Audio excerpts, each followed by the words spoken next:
going to be extremely miserable. The misery I'm talking about are races, bicycle, trail running, triathlons, adventure. I love floating through a grueling race, but I hate to be miserable. I make conscious decisions to put myself this close to misery and occasionally even cross that threshold. Fellow Toastmasters and guests, in the next few minutes, I'll share with you why I do races, and I'll take you through the parts of my experience of the longest event I've ever done, both in time and distance. Well, races are events. They're big soirees, hundreds or even thousands of people towing the line, hearing an air horn, and taking off. The very air of a starting corral of almost any size is electric. I've done a 5K run with 50 people, and my heart races just as fast as towing the line at an Ironman triathlon with 2,000. The anticipation, potential energy, and pent-up enthusiasm of everyone lined up next to each other. Some people are serious, some are smiling. I'm usually trying to crack bad jokes, sort of like Brad's a little bit earlier. Races are like weddings, concerts, and workouts all rolled into one. So who's taking a trip down the matrimonial aisle? Anybody? What did it feel like in those 15 minutes before the ceremonies? Butterflies? Questioning if you were prepared? Excitement to how you were going to perform? During the vows, of course, is what I mean. But now that I think about it, that's exactly how I feel before a speech too. But that's exactly how I feel before every race I line up for. Think back to your favorite concert. What was it like once that band started? Did everyone start dancing on that very, very first note? Did the second verse of your favorite song hit you in just that right way as the entire audience sang in unison? That's a race. Everyone in the same rhythm, heading in the same direction. Do you work out? You go to spin class? You go to yoga? Maybe hit the weights? How do you feel when you push through something that you didn't think you could, or more importantly, want to do? In that exact moment, it's a Tuesday, and you had a hard day at work, and an even harder day is coming tomorrow, and all you want to do is lay on the couch, but there are 10 repetitions of 50 pounds between you and comfort, and all you want to do is give up, but you don't, because there's no path to the couch that doesn't go through 10 reps.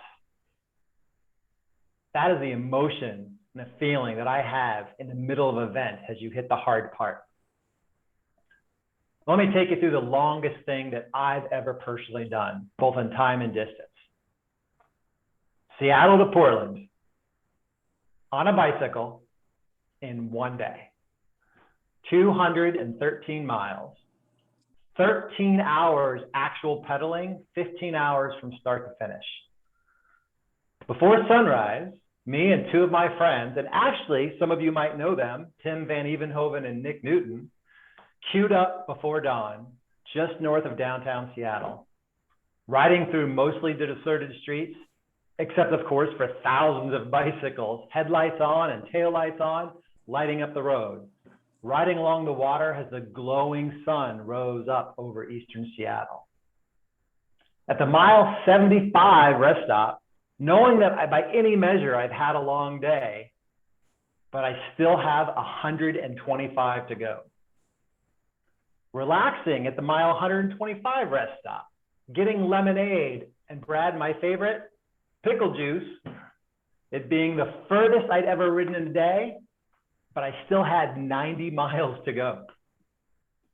You want to know what the absolute worst part of the whole day was? It was right near the end. We crossed over the Willamette River on the St. John Bridge into Portland. We made it, we're done, we're in Portland. I say to Tim, hey, how much further is the actual party, the actual finish line? And Tim says, it's 7 miles.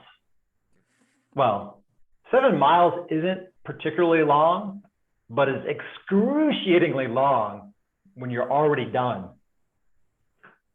Tim, Nick, and I along with two friends, one we met at mile 20 and one we met at mile 110, pedaled across the finish line, knowing there was no path to the triumph and comfort of that finish line and the tacos that were there, except through each and every one of those 213 miles.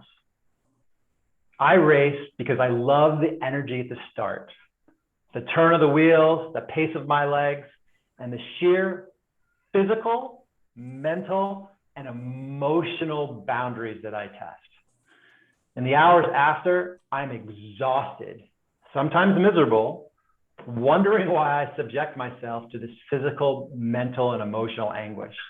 In the hours after, I reflect when I broke down, what sections have scarred my memories, and what injury I might have endured in pursuit of lying comfortably on a couch.